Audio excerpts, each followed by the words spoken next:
Hello दोस्तों। आज हम लोग बात करेंगे गालिब के व्यक्तिवादी पक्ष के ऊपर। गालिब ने व्यक्ति को लेकर क्या कहा है। तो गालिब ने व्यक्ति को लेकर जो कहा है उस पर सबसे पहला शेर जो हम गालिब का बोलना चाहते हैं आपके सामने, वो है न था कुछ तो खुदा था, कुछ ना होता तो खुदा होता, डुबोया मुझको होने ने, ना होता मैं तो क्या होता। अर्थात शाब्दिक अर्थ पर अगर इसकी बात करें तो व्यक्ति को लेकर अस्तित्वहीनता इसमें दिखाई देती है। और अस्तित्वहीनता के बारे में थोड़ी सी चर्चा आपके सामने रखते हैं। अस्तित्वहीनता का मतलब ये है कि व्यक्ति को अपने जीवन का कुछ भरोसा ना रहे कि किस समय वो मर सकता है। हो सकता है एक क्षण के बाद हो जाए अंदर पैदा कि अगले क्षण हो सकता है मेरी मौत हो जाए। और इस प्रकार के विचार एक बड़ी लड़ाइयों युद्धों के बाद व्यक्तियों के मन में आते थे, जब उन्हें लगता था कि किसी भी एक छोटे से युद्ध के कारण उनकी जान जा सकती है और उनके परिवार की जान जा सकती है। जैसे कि प्रथम विश्व युद्ध, द्वितीय विश्व युद्ध के बाद हमने देखा कि 1951 से नई कविता का जो दौर शुरू हुआ हिंदी साहित्य में, वहां पर अस्तित्वहीनता का विचार बहुत उभर के सामने आया। वैसे तो ये एक नकारात्मक पक्ष है, पर गालिब ने इस पक्ष को ग्लोरीफाई किया है। गालिब अस्तित्वहीनता को बेहतर मानते थे। अस्तित्वहीनता को गालिब ने हमेशा बेहतर माना है। वो मानते थे कि अस्तित्व का ना होना ज्यादा बेहतर है अस्तित्व के होने से, क्योंकि जिस तरीके की परिस्थिति में उस समय वो गुजर रहे थे जब ये शेर रखा गया है, उस समय की परिस्थिति, तत्कालिक परिस्थिति के आधार पर उन्होंने ये शेर कहा था। पर कुछ आलोचकों ने इसका अलग अर्थ निकाला है। आलोचक मानते थे कि इसका अर्थ है, जैसे कि शेर जो था कि पहली लाइन का अर्थ मान के चलो, आलोचकों के द्वारा ये निकला कि ना था कुछ तो खुदा था। मतलब गालिब कुछ नहीं था, अर्थात पैदा ही नहीं हुआ था गालिब, तो खुदा था वो। इस धरा पर जब तक नहीं था तब तक खुदा था। न था कुछ तो खुदा था, कुछ ना होता तो खुदा होता, और अगर पैदा नहीं होता तो भी खुदा बना रहता। डुबोया उसको होने ने, मतलब पैदा हो गया गालिब इसलिए वो डूब गया। डूबने का मतलब इसलिए उसे ये सब चीज़ें झेलनी पड़ रही हैं। खुदा की जगह वो इंसान बन गया है। इंसान की जो कमियां हैं वो झेलनी पड़ रही हैं। इंसान को जो दर्द होते हैं जीवन में वो झेलने पड़ रहे हैं। जो जिम्मेदारियां उठानी पड़ती हैं वो सब झेलना पड़ रहा है। ना होता मैं तो क्या होता। आखिरी शब्द के ये अर्थ हैं कि अगर मैं ना होता, पैदा ही ना होता, तो मैं क्या होता। क्या मतलब? क्या मतलब? प्रश्नवाचक चिन्ह होता है। प्रश्नवाचक चिन्ह मतलब एक प्रश्न होता है। प्रश्न जिसका अभी तक उत्तर ना दिया गया हो। उत्तर किसका नहीं दिया गया है? उत्तर अभी तक खुदा का नहीं दिया गया, और खुदा को अभी तक उत्तरित नहीं किया किसी ने। अर्थात गालिब खुद को कह रहे हैं कि अगर मैं पैदा ना होता तो मैं क्या होता। क्या मतलब? खुदा होता।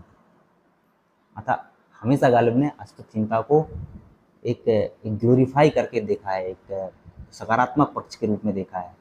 और इसका कारण ये नहीं है कि अस्तित्वहीनता एक सकारात्मक चीज़ है।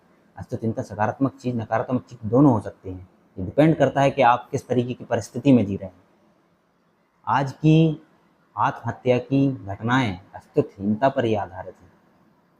कोशिश करें खुद को अस्तित्वहीनता से बचाएं, अपने जीवन को प्रीशियस मानें और बेहतर तरीके से जिए। इसी अस्तित्वहीनता की वजह से गालिब हमेशा अपने जीवन को खुलकर जीने पर विश्वास रखते थे। इतनी मुफलिसी के दौर में जीने के बावजूद भी गालिब ने हमेशा अपने जीवन को खुलकर जिया है। और ऐसा लगता है कि उनके व्यक्तिवादी पक्ष में जब हम इस चीज़ को देखते हैं तो वो अपील कर रहे हैं लोगों से कि जैसा चाहो जीवन जियो, पर जीवन में कभी खुशी की कमी नहीं होनी चाहिए। आप खुल के बोलो। और गालिब जब बोलना शुरू करते हैं, उनके व्यंग जो होते हैं, जब वो लोगों से चर्चा करते हैं, दोस्तों से बात करते हैं, तो जब वो बोलते हैं अपनी फाका मस्ती में, तो एक अलग ही प्रकार का व्यंग निकलता है उन लोगों से।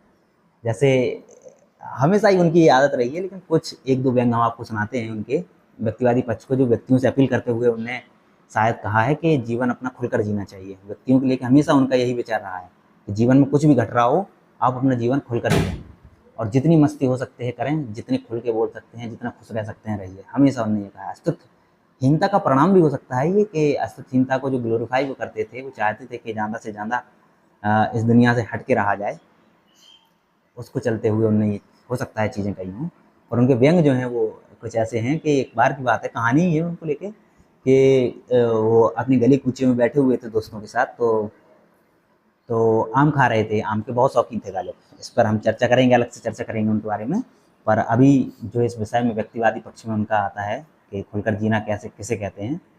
गालिब बैठे हुए थे, पूरी मुफलिसी से जूझ रहे थे और हर तरीके से हर जगह से ठोकर खा चुके थे। पैसे थे नहीं, शराब पीने के शौकीन थे, जुए के लत के चलते हुए जेल भी जा चुके थे, और फिर भी बैठे हुए। देखो तंज, देखो उनका क्या तंज तर्क करने का तरीका है उनका, कि बैठे हुए थे तो आम खा रहे थे। तो दोस्त साथ में बैठे हुए थे, तो एक दोस्त से उनने कहा कि साहब आम खा लीजिए। तो दोस्त ने मना किया कि नहीं नहीं, आम आम मैं नहीं खाता। और उसी समय ऐसा हुआ कि सामने एक गधा खड़ा हुआ था और आम को सूंघ के छोड़ता जा रहा था वो। तो गालिब के दोस्त जो आम नहीं खाते थे उनने गालिब से कहा, देखा गालिब, देखा असद, उनका तकल्लुस था असद जो उन्होंने आगरा में लिया था। तो बोले, देखा असद, आम तो गधे भी नहीं खाते। अब आप हाजिर जवाबी सुनिए गालिब की। गालिब हमेशा हाजिर जवाब रहे हैं और तंज करने का तरीका जो था उनका अद्वितीय था। कोई भी सानी नहीं है गालिब का इस मामले में। तो गालिब ने कहा, जैसे ही उनके दोस्त ने कहा, देखा गालिब, आम तो गधे भी नहीं खाते। तो गालिब ने अपने दोस्त से कहा कि सुनिए जनाब, गधे हैं इसलिए आम नहीं खाते। इसलिए हमेशा गालिब ने ऐसी तंज कसते रहे अपने जीवन में और लोगों को एक नई आशा देते रहे कि जीवन में कुछ भी हो, खुश बने रहो। धन्यवाद।